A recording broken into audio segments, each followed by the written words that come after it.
नमस्कार विद्यार्थी मित्रांनो, विजेता करिअर पॉईंटमध्ये तुम्हा सर्वांचं स्वागत आहे. आज आपण आधुनिक भारताच्या इतिहासाचे प्रश्न पाहणार आहोत. याच्या अगोदर आपण प्राचीन आणि मध्ययुगीन आणि आधुनिक भारताच्या इतिहासावरले प्रश्नांची सिरीज टाकत आहोत, जे व्हिडिओ तुम्ही पाहू शकता जेणेकरून तुम्हाला फायदा होईल. तर आजचा सुरू करूयात आपल्या व्हिडिओला. पहिला प्रश्न पाहूयात. महिलांसाठी सेवा सदनच्या माध्यमातून शुश्रूषा अभ्यासक्रम डॅशकडून सुरू करण्यात आला होता असा प्रश्न विचारण्यात आलेला आहे. तर सेवा सदनची स्थापना रमाबाई रानडे यांनी केली होती आणि त्याच्यामार्फत शुश्रूषा अभ्यासक्रम महिलांसाठी सुरू केलेला होता. त्याच्यामुळं तुमचं चौथं ऑप्शन उत्तर ठरणार आहे. तर रमाबाई रानडे यांच्याविषयी आपण माहिती घेऊयात. यांचा जन्म 25 जानेवारी 1862 रोजी झाला होता. यांच्या पतीचे नाव न्यायमूर्ती महादेव गोविंद रानडे हे आहे. 1894मध्ये रमाबाई रानडे यांनी Hindu ladies social and literary क्लबची स्थापना मुंबईमध्ये केली होती आणि या क्लबतर्फे स्त्रियांसाठी शिवण क्लास आणि अभ्यास वर्ग स्थापण्यात आलेली होती. सेवा सदनची स्थापना 1908मध्ये मुंबईमध्ये करण्यात आली होती. मुंबईमध्ये बेहरामजी मलबारी आणि दयाराम किडुमल यांच्या सहकार्याने रमाबाई रानडे यांनी सेवा सदनची स्थापना केली होती. सेवा सदनमार्फत स्त्रियांच्या शिक्षणाची व्यवस्था करण्यात आली होती आणि तसेच स्त्रियांसाठी शुश्रूषा अभ्यासक्रमसुद्धा सुरू करण्यात आलेला होता. दुसरा प्रश्न आपण पाहूयात. भारतीय राष्ट्रीय काँग्रेसचे पहिले अधिवेशन डॅश येथे घेण्यात आले होते असा प्रश्न विचारण्यात आलेला आहे. तर भारतीय राष्ट्रीय काँग्रेसचे पहिले अधिवेशन मुंबई येथे गोकुळदास तेजपाल संस्कृत पाठशाळेमध्ये पार पडलेलं होतं. हे अधिवेशन पुण्याला होणार होतं, पण पुण्यामध्ये कॉलऱ्याची साथ आल्यामुळे हे अधिवेशन मुंबईला झालं होतं. त्याच्यामुळं पहिलं ऑप्शन तुमचं उत्तर ठरणार आहे. तर राष्ट्रीय सभेचे जे पहिले अधिवेशन मुंबईत झालं होतं त्याच्याविषयी आपण माहिती घेऊ. याचा कालावधी जो होता तो 28 ते 31 डिसेंबर 1885 दरम्यान हे अधिवेशन पार पडलं होतं आणि याचं स्थळ मुंबईमध्ये होतं. पहिल्या अधिवेशनाचे अध्यक्ष व्योमेशचंद्र बॅनर्जी हे होते. देशभरातून 72 प्रतिनिधी येथे उपस्थित होते. सर्वाधिक सदस्य मुंबई प्रांतामधून उपस्थित होते आणि याच्यावर सुद्धा TCSने पूर्वी प्रश्न विचारलेला आहे. यामध्ये 54 हिंदू आणि 2 मुस्लिम सदस्यांचाही समावेश होता. तिसरा प्रश्न आहे. खालीलपैकी कोणते विधान बरोबर आहे असं विचारलेलं आहे. तर पहिलं विधान आहे, रामकृष्ण परमहंस यांचे निकटचे शिष्य स्वामी विवेकानंद यांनी रामकृष्ण मिशनची 1897मध्ये स्थापना केली. हा पॉईंट बरोबर आहे. दुसरं विधान आहे, पंडित मदन मोहन मालवीय यांनी बनारस हिंदू विद्यापीठाची पायाभरणी केली. तर हे सुद्धा विधान बरोबर आहे. त्याच्यामुळं तिसरं ऑप्शन 1 आणि 2 बरोबर हे तुमचं उत्तर ठरणार आहे. तर स्वामी विवेकानंद यांच्याविषयी आपण माहिती घेऊ. यांचा जन्म 12 जानेवारी 1863 रोजी झालेला होता. 1863मध्ये कोलकाता येथे त्यांचा जन्म झाला होता आणि त्यांचं मूळ नाव जे आहे ते नरेंद्रनाथ दत्त हे होतं. 1881 पासून रामकृष्ण परमहंस यांचे ते शिष्य झालेले होते आणि 1893मध्ये शिकागो येथील जागतिक धर्म परिषदेमध्ये त्यांनी भाषण दिले होतं आणि ते भाषण खूप प्रसिद्ध आहे. 1897मध्ये रामकृष्ण मिशनची स्थापना केली होती. तर पंडित मदन मोहन मालवीय यांच्याविषयी सुद्धा आपण पॉईंट पाहू. तर त्याचा जन्म 25 डिसेंबर 1861मध्ये अलाहाबाद येथे झाला होता. 1916मध्ये त्यांनी बनारस हिंदू विश्वविद्यालयाची स्थापना केली होती. त्याच्यामुळं दोन्ही ऑप्शन, पहिलं आणि दुसरं दोन्ही विधान बरोबर हे आन्सर नंबर 3 तुमचं ठरणार आहे.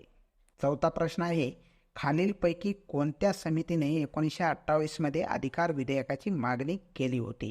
मोतीलाल नेहरू समितीने अधिकार विधेयकाची मागणी केली होती. त्याच्यामुळं तिसरा ऑप्शन तुमचं उत्तर ठरणार आहे. तर नेहरू अहवाल किंवा नेहरू रिपोर्ट याच्याविषयी आपण माहिती घेऊ. 1928मध्ये सादर करण्यात आला होता. 7 जुलै 1928 रोजी भारतमंत्री बर्कनहेड यांनी भारतीयांना एक आव्हान दिलं होतं की त्यांनी स्वतःची घटना तयार करावी आणि हे आव्हान स्वीकारून पंडित मोतीलाल नेहरू यांच्या अध्यक्षतेखाली समिती स्थापन करण्यात आली होती आणि या समितीने जो अहवाल प्रसिद्ध केला होता त्याला नेहरू रिपोर्ट किंवा नेहरू अहवाल म्हणून ओळखले जाते. आणि या रिपोर्टमध्येच अधिकार विधेयकाची मागणी करण्यात आली होती. भारताला वसाहतीचे स्वराज्य देण्यात यावे अशी सुद्धा मागणी याच्यामार्फत करण्यात आली होती. भारतात राज्यघटना संघराज्यात्मक असावी अशी सुद्धा तरतूद त्याच्यामध्ये केली होती. भारतीयांना मूलभूत हक्क देण्यात यावे, भाषावार प्रांत रचना करण्यात यावी अशी महत्त्वाचे पॉईंट या नेहरू रिपोर्टमध्ये होते आणि याच्यात अधिकार विधेयकाची मागणी सुद्धा करण्यात आलेली होती. त्याच्यामुळंच आन्सर नंबर 3 तुमचं उत्तर ठरणार आहे, मोतीलाल नेहरू समिती. 5वा प्रश्न आहे, सर्वंट्स ऑफ इंडिया सोसायटीची स्थापना खालीलपैकी कोणी केली असा प्रश्न विचारण्यात आलेला आहे.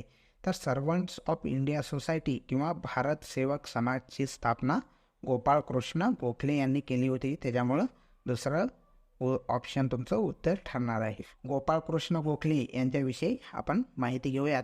यांचा जन्म 9 मे 1866 रोजी कोथरूड जिल्हा रत्नागिरी येथे झाला होता. 1890मध्ये सार्वजनिक सभा पुणेचे ते सचिव म्हणून निवडले गेले होते. 1905मध्ये काँग्रेसचे अधिवेशनाचे अध्यक्ष ते होते. भारत सेवक समाज किंवा याला सर्वंट्स ऑफ इंडिया सोसायटी म्हटल्या जाते.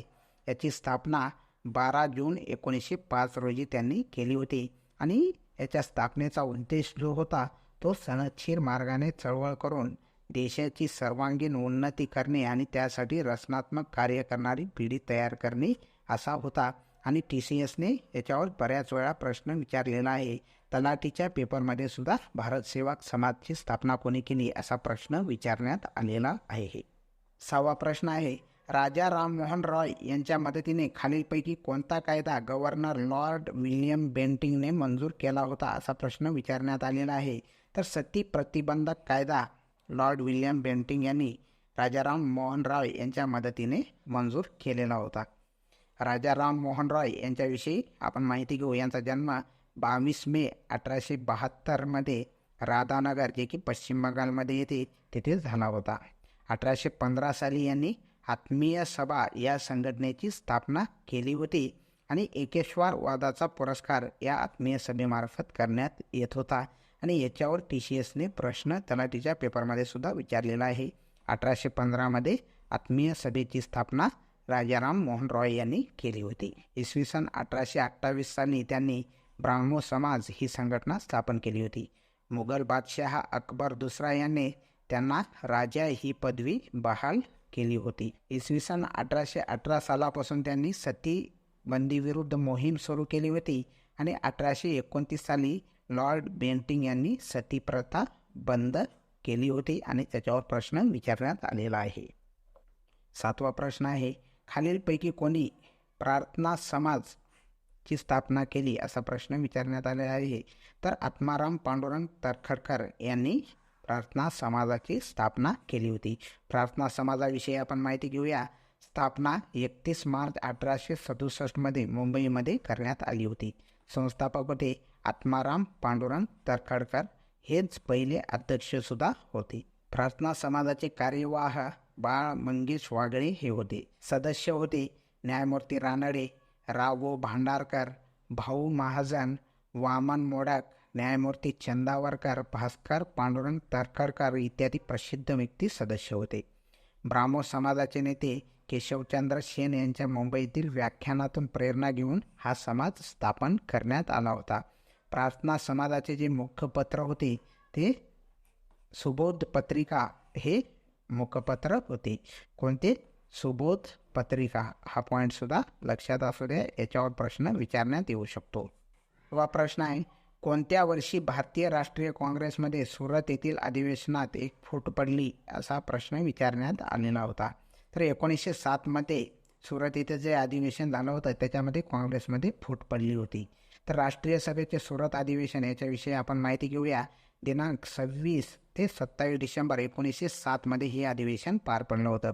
याचं ठिकाण होतं सुरत. अध्यक्ष होते डॉक्टर रासबिहारी घोष. नागपूरला होणाऱ्या अधिवेशनातील जहालांचा प्रभाव पाहून सुरत येथे हे अधिवेशन घेण्यात आलेलं होतं. या अधिवेशनात काँग्रेसच्या जहाल आणि मवाळ गटामध्ये फूट पडलेली होती.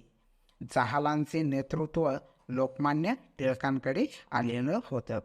अधिवेशनाच्या कार्यक्रम पत्रिकेमधून बहिष्कार व राष्ट्रीय शिक्षण हे शब्द वगळल्याने जहाल नाराज झाले होते आणि येथे जहाल आणि मवाळ गटामध्ये फूट पडलेली होती. 9वा प्रश्न आहे, गोलमेज परिषदेत खालीलपैकी कोणी दलितांचे प्रतिनिधित्व केले असा प्रश्न विचारण्यात आलेला आहे. तर दलितांचे प्रतिनिधित्व डॉक्टर बाबासाहेब आंबेडकर यांनी गोलमेज परिषदेमध्ये केलं होतं. त्याच्यामुळे तिसरं ऑप्शन तुमचं उत्तर ठरणार आहे. गोलमेज परिषदाविषयी आपण माहिती घेऊया. 27 मे 1930 रोजी सायमन कमिशनने आपला अहवाल प्रसिद्ध केल्यानंतर यातील शिफारशी नाकारण्यात आल्या होत्या. या शिफारशीवर विचार करण्यासाठी लंडनमध्ये 3 गोलमेज परिषदा घेण्यात आलेल्या होत्या. या परिषदा 1930 ते 1932 या कालखंडात पार पडल्या. या तिन्ही परिषदामध्ये डॉक्टर बाबासाहेब आंबेडकर दलितांचे प्रतिनिधी म्हणून उपस्थित होते आणि त्यांनी तिथं दलितांसाठी स्वतंत्र मतदारसंघाची मागणी सुद्धा केलेली होती. 10वा प्रश्न आहे, खालीलपैकी कोण सत्यशोधक समाजाच्या स्थापनेशी संबंधित आहे असा प्रश्न विचारण्यात आलेला आहे. तर सत्यशोधक समाजाची स्थापना ज्योतिबा फुले किंवा महात्मा ज्योतिबा फुले यांनी केलेली होती. तर सत्यशोधक समाज याच्याविषयी माहिती घेऊया. स्थापना 24 सप्टेंबर 1873 रोजी पुणे येथे करण्यात आली होती. संस्थापक होते महात्मा ज्योतिबा फुले. अध्यक्ष होते विश्राम रामजी घोले. आणि सत्यशोधक समाजाचं घोषवाक्य होतं, सर्व साक्षी जगतपती त्याला नकोच मध्यस्थी. हे त्यांचं घोषवाक्य होतं. सत्यशोधक समाजाचा उद्देश शूद्राची स्थिती सुधारण्यासाठी व त्यांची धार्मिक व सामाजिक गुलामगिरी नष्ट करण्यासाठी केलेली होती. सत्यशोधक समाजाचे तत्वे आपण पाहूयात. ईश्वर एक असून तो सर्वव्यापी, निर्विकार, निर्गुण व सत्यरूप आहे. ईश्वराची भक्ती करण्याचा प्रत्येकाला अधिकार आहे. ईश्वरास प्रसन्न करण्यास मध्यस्थांची गरज नाही असं सत्यशोधक समाजात सांगण्यात आलेलं होतं. 11वा प्रश्न आहे, भारतीय राष्ट्रीय काँग्रेसच्या पहिल्या अधिवेशनात सर्वाधिक प्रतिनिधी डॅशमधून होते असा प्रश्न विचारण्यात आलेला आहे. तर याचं उत्तर बॉम्बे येथील सर्वाधिक प्रतिनिधी उपस्थित होते. राष्ट्रीय सभेचे पहिलं अधिवेशन 28 ते 31 डिसेंबर 1885 या कालखंडात पार पडलं होतं. स्थळ होतं मुंबई. पहिले अधिवेशनाचे अध्यक्ष उमेशचंद्र बॅनर्जी होते. देशभरातून 72 प्रतिनिधी इथं उपस्थित होते. सर्वाधिक सदस्य मुंबई प्रांतातून किंवा तत्कालीन बॉम्बे प्रांतातून आले होते. यामध्ये 54 हिंदू व 2 मुस्लिम यांचाही समावेश होता. 12वा प्रश्न आहे, डॅश यांनी 1867 मध्ये मुंबईत प्रार्थना समाजाची स्थापना केली असा प्रश्न विचारण्यात आलेला आहे. तर आत्माराम पांडुरंग तरखडे यांनी प्रार्थना समाजाची स्थापना केली होती. प्रार्थना समाज स्थापना 31 मार्च 1867 रोजी मुंबईत झाली होती. संस्थापक होते डॉक्टर आत्माराम पांडुरंग तरखडकर आणि हेच पहिले अध्यक्ष होते. आणि या समाजाची कार्यवाह बाळ मंगेश वागळे हे होते. 13वा प्रश्न आहे, जून 1857 मध्ये रंगो बापूजी यांनी डॅश येथे ब्रिटिश राजवटीविरुद्ध मोठी सशस्त्र फौज गोळा केली होती असा प्रश्न विचारण्यात आलेला आहे. तर बागरवाडी येथे रंगो बापूजी गुप्ते यांनी मोठी सशस्त्र फौज उभी केली होती. रंगो बापूजी गुप्ते यांच्याविषयी आपण माहिती घेऊ.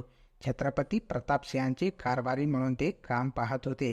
छत्रपती प्रतापसिंह यांना पदच्युत करण्यात आल्यानंतर इंग्लंडला जाऊन छत्रपतीवरील अन्यायाची दाद त्यांनी मागितली होती. अयशस्वी ठरल्यानंतर भारतात येऊन 1857च्या उठावात त्यांनी भाग घेतला होता. यांनी कोल्हापूर, पंढरपूर, फलटण, वाठार, कराड, बेळगाव इत्यादी ठिकाणी उठावासाठी निश्चित केली होती. भोरपासून बेळगावपर्यंत फिरून रामोशी, कोळी, मांग या समाजातील लोकांना एकत्रित केले. ब्रिटिशांना याचा सुगावा लागला, त्यामुळे बंड फसलेलं होतं. जून 1857 मध्ये रंगो बापूजी यांनी बागरवाडी येथे मोठे सशस्त्र फौज उभारली होती.